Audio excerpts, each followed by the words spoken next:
Hey everyone, it's Mike from Orderflows here, and welcome back to my channel. I'm glad you could join me for today's video, where I'll be talking about NQ versus ES. There was a question from Henry III.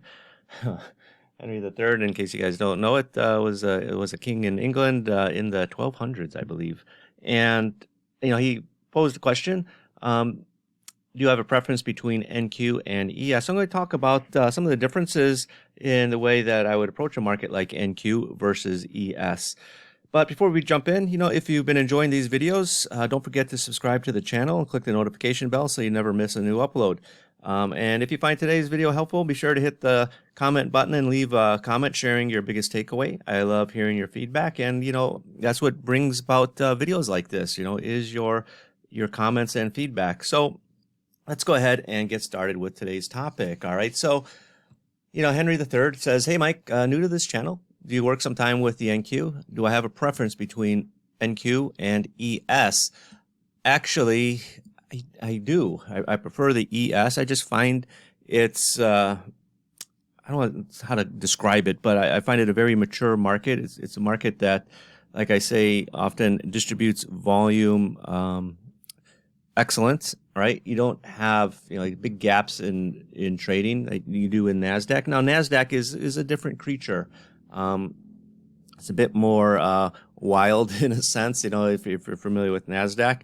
But this is a range-based chart. Now on E-minis, right? I'm comfortable with a time-based chart or even a 10-range chart. Just normal tick size, on my footprint, right? One tick each level. Problem is, once you start getting into Nasdaq, right? Again, this is now a 20 range chart.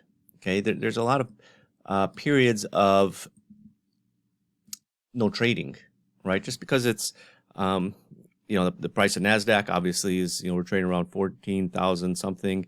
E-minis is 4,000 something, so it's about triple the price. So you're getting more volatility, right? What people fail to realize sometimes is, people say, oh, like E-minis don't trade the way they used to trade a few years ago. Well, yeah, because now you have increased volatility, because now, a few years ago, E-minis were trading, 2,000, 2,500. Now we're trading 4,500.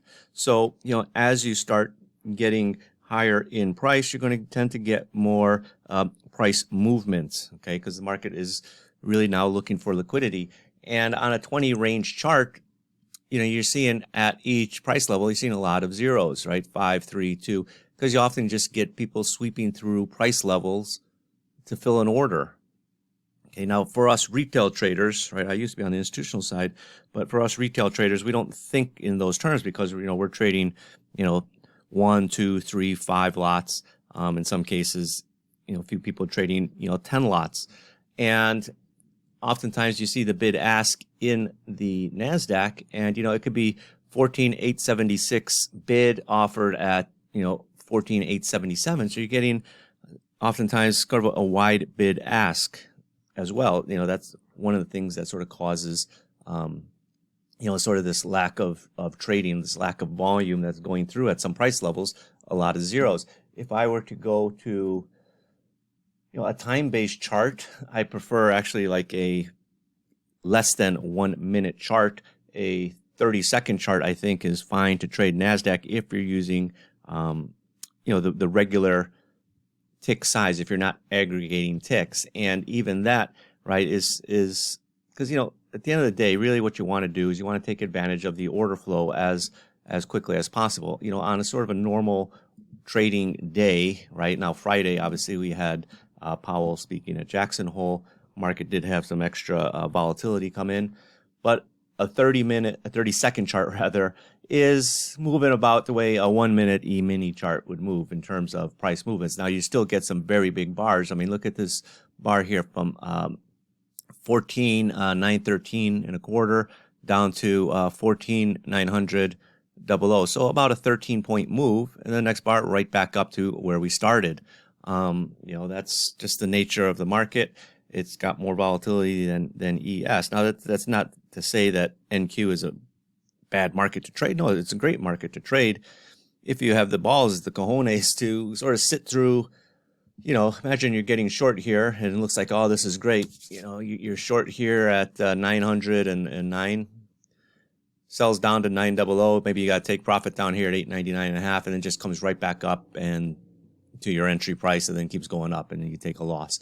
You get, in my opinion, I've experienced more of that, where it's like doesn't quite get.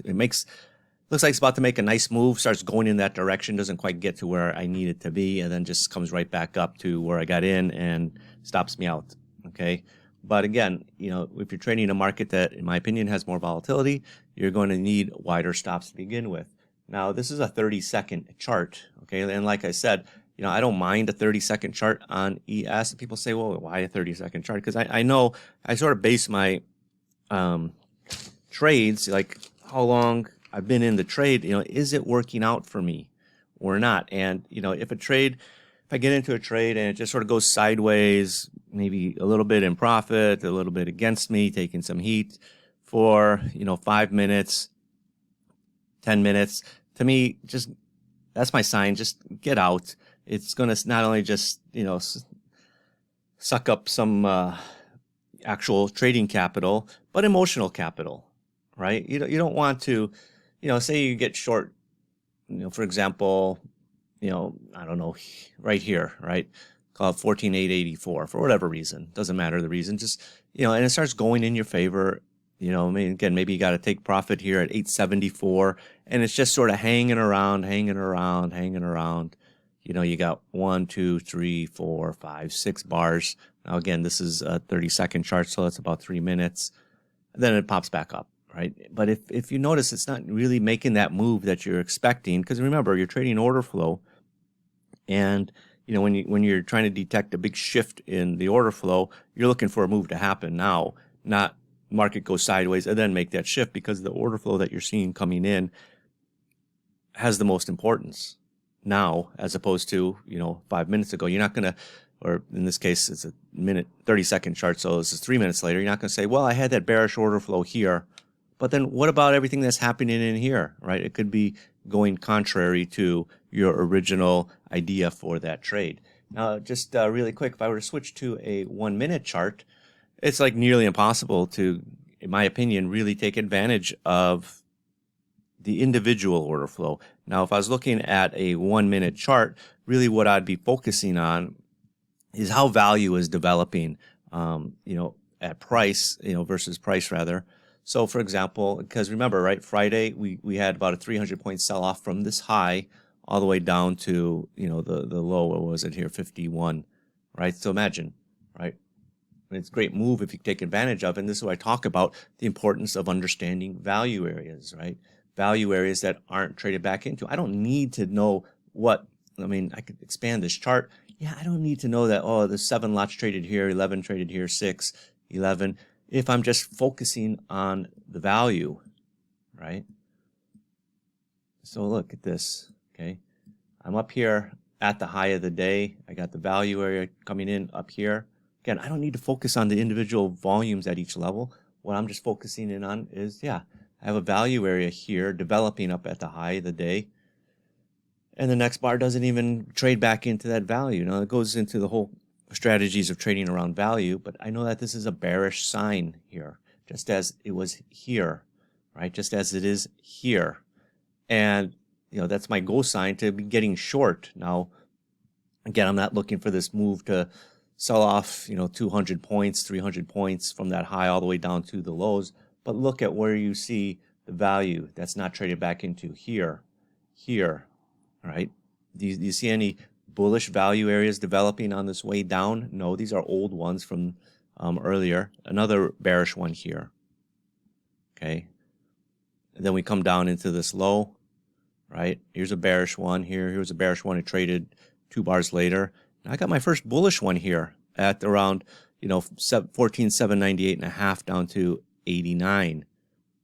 And what happens? This is basically where the rally starts from, right? We get a bearish one here, another bearish one here, come back in, test this value area. That's my support. Rally back up, another bearish one here, bullish here. Okay. Bearish here, bearish, bullish, bullish, bearish, coming back down into my support. Bullish here, test it, start working way back up, bearish, then bullish, back up, bullish, bullish, bullish, 3 here, and keep working our way back up. So, I mean, you can see how the market generates these areas, and this is the importance of trading around value, right? Whether it's a 1-minute chart, a range-based chart, anything, a volume-based chart. But people always, I do get this question, about trading NASDAQ. What should I look at? You don't need, I analyze NASDAQ much differently than I analyze ES, just because, I mean, look, compare these volumes here. Yeah, 800 contracts trade.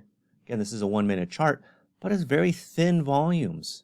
So what I'm doing in a sense is I'm sort of aggregating the volume in a way, in my own way, by looking at value to understand what's happening. And really what I'm paying attention to focus on is how market is moving away from perceived value in the market, what I perceive as value.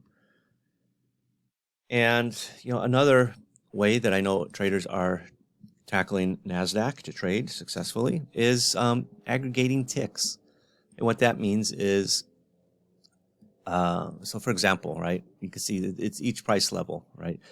14,850, 14,850 and a quarter, 14,850 and a half, 14,850 3/4, 14,851. But it's only trading, 18, 23, 24, 25, 26, 27 tick contracts. 27 contracts trade. It's a lot of zeros, 2, 1, 1, 2.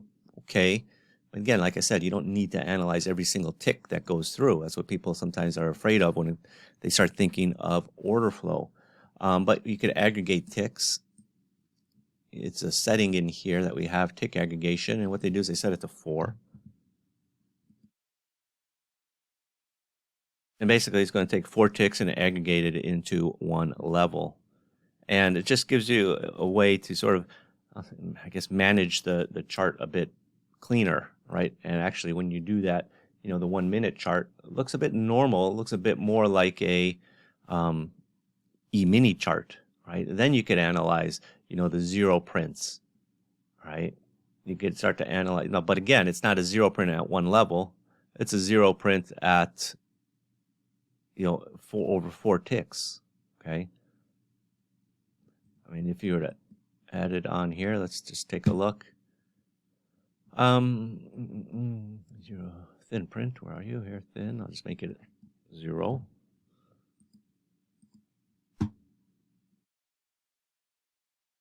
And give it a second here.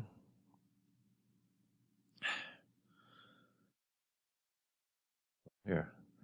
0, 0, 0, 0, 2 zeros up here, right? Going down, forming your bottom, working your way back up, 0, 0, 0. So, looking at NQ and ES, me personally, I prefer ES over NQ. That's just me. I know a lot of traders are killing it in NQ. Again, the bigger moves, right? If you look, those bigger moves result in bigger profits, but at the same time, you got to be able to manage your risk, right? You want to be able to take advantage of those big moves, but not get hurt when it moves against you, which is something that can do pretty quickly and easily. So again, it comes down to the individual trader and, what you want to look at, in NQ. Like I said, it's got nice big moves when they take place, but at the same time, you get a lot of moves back and forth that can frustrate you as a trader. And again, it's not just about trading capital that's at risk, it's emotional capital at risk. So hopefully you guys get something useful out of this video. At the end of the day, it's not about trying to trade just like me, right? It's about finding your way in the markets, right? What market is best for you? What chart type is best for you? Because people always ask me about chart types, etc. And again, it's a personal preference. When you create a chart that you're going to trade off of, it has to be a chart that makes it easy for you to understand what's taking place in the market. Okay.